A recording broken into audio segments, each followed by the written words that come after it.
اعوذ باللہ من الشیطان الرجیم بسم اللہ الرحمن الرحیم رب اشرح لی صدری ویسر لی امری واحلل عقدۃ من لسانی یفقہوا قولی رب زدنی علما۔ قرآن پاک کا 13واں پارہ وما ابرئ 19 رکوع اور 154 آیات پر مشتمل ہے۔ 6 رکوع سورہ یوسف اور سورہ الرعد کے ہیں، جبکہ سورہ ابراہیم 7 رکوع اور 52 آیات پر مشتمل ہے۔ اس پارے کی آخری آیت مبارکہ سورہ الحجر کی پہلی آیت ہے۔ اس خوبصورت پارے کو میں ڈیوائن لائٹ یعنی ربانی نور کے طور پر سمجھا ہوں۔ انسانی نفس برائی سے بچ سکتا ہے اگر ربانی روشنی سے مستفید ہو رہا ہو۔ قرآن نور ربانی کی شکل میں سرچشمہ ہدایت ہے جو ہمیں اندھیروں سے روشنی کی طرف لاتا ہے۔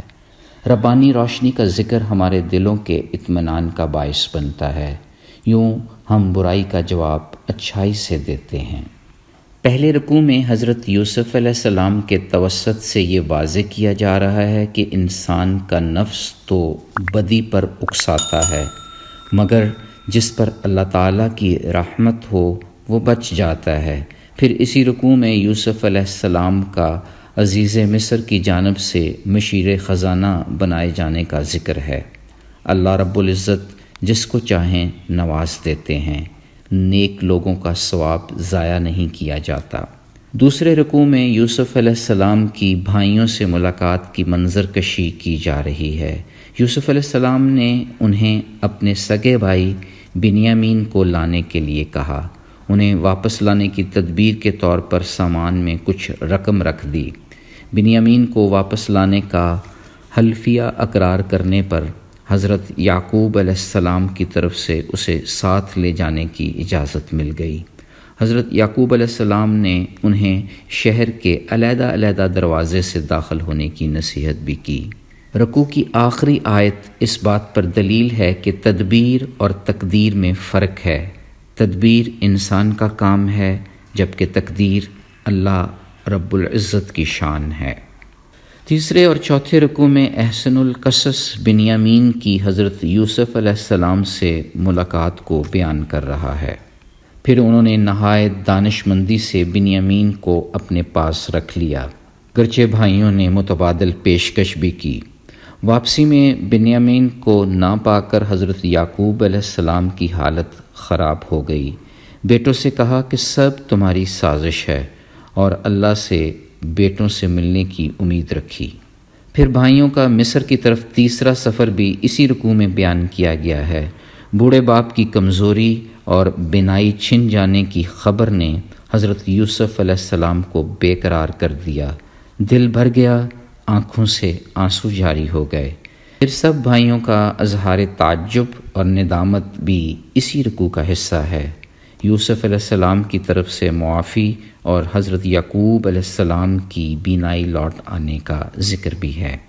5ویں رکوع میں حضرت یعقوب علیہ السلام کو یوسف علیہ السلام کی قمیض کی خوشبو کا آنا اور پھر بینائی کی بحالی کا ذکر بھی ہے۔ بیٹوں کی باپ سے دعائے مغفرت کا تذکرہ بھی اسی رکوع میں ہے۔ پھر یعقوب علیہ السلام کا خاندان مصر تشریف لاتا ہے۔ یوں 11 ستاروں، چاند اور سورج کے سجدہ والا خواب پورا ہوتا ہے۔ یوسف علیہ السلام کی اسلام پر ایک جامع دعا بھی اسی رکوع میں ہے۔ ماضی کے ان واقعات سے رسالت کی دلیل ملتی ہے۔ ہدایت اللہ کی طرف سے ہی آتی ہے۔ 6 رکوع میں وضاحت ہو رہی ہے کہ دلائل توحید پر غور و فکر کرنا ضروری ہے۔ اللہ کے ساتھ کسی کو شریک نہ ٹھہرایا جائے۔ اللہ کے عذاب سے ہر وقت پناہ مانگی جائے۔ انبیاء توحید کو تمام کرنے کے لیے بھیجے گئے۔ یوں انبیاء علیہ السلام کے قصوں، قوموں کے واقعات ہمارے لیے ربانی روشنی کی حیثیت رکھتے ہیں۔ عقل والوں کے لیے اس میں نشانیاں ہیں۔ اس پارے کا 7واں رکوع سورہ الرعد کا آغاز کر رہا ہے، جس میں واضح کیا جا رہا ہے کہ قرآن کریم میں ذرہ برابر بھی شک نہیں۔ باری تعالیٰ نے ستونوں کے بغیر آسمان کو بلند کیا، اللہ تعالیٰ کی قدرت کی نشانیاں کھول کھول کر بیان کی گئی ہیں جو ہمیں غور و فکر کی دعوت دیتی ہیں۔ ربانی نور کی جھلک تو یہ ہے کہ باری تعالیٰ ظلم کے باوجود لوگوں کو معاف کرنے والا ہے۔ 8ویں رکوع میں واضح ہو گیا کہ غیب کی باتیں صرف اللہ ہی جانتا ہے، اس کا علم لامحدود ہے۔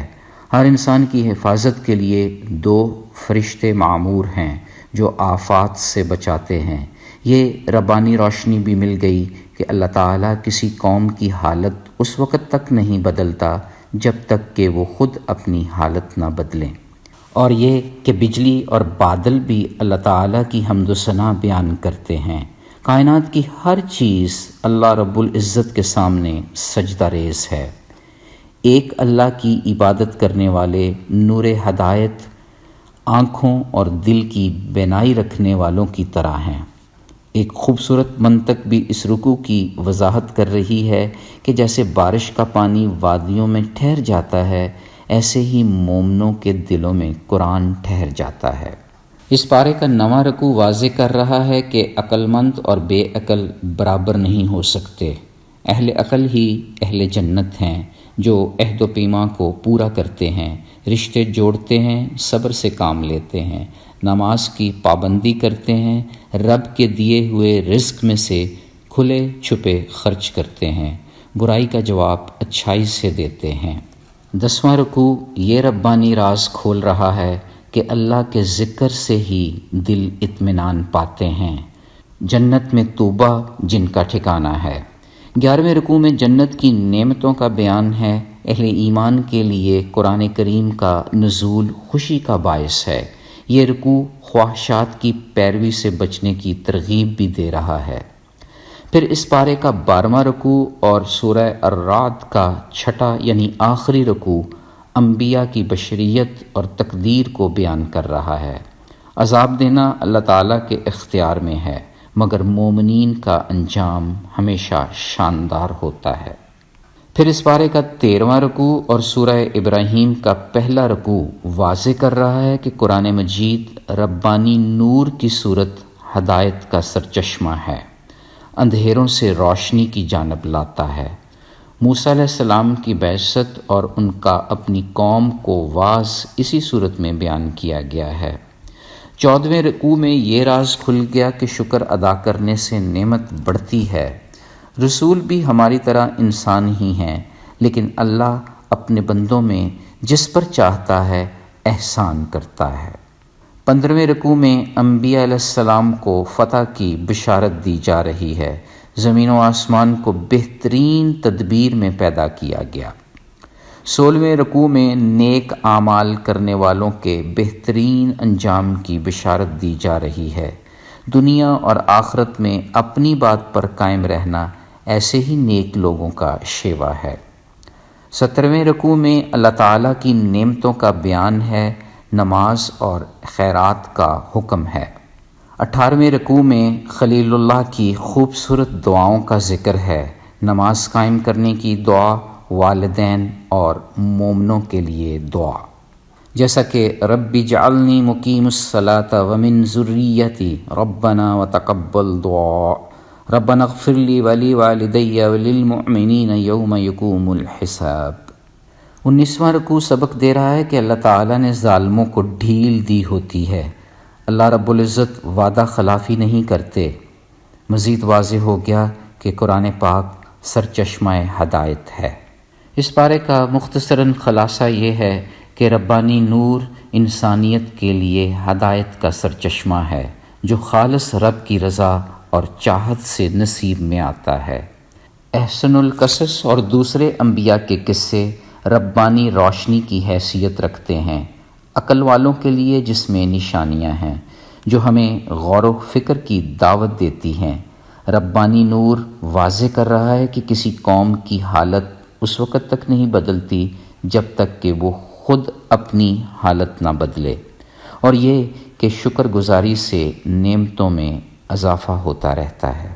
تو پھر آئیں خلوص دل سے اللہ کے حضور یہ دعا کرتے ہیں کہ وہ ہمیں ہدایت عطا فرما دے، دل کی بینائی عطا کر دے، قرآن ہمارے دلوں میں ایسے ٹھہر جائے جیسے بارش کا پانی وادیوں میں ٹھہر جاتا ہے۔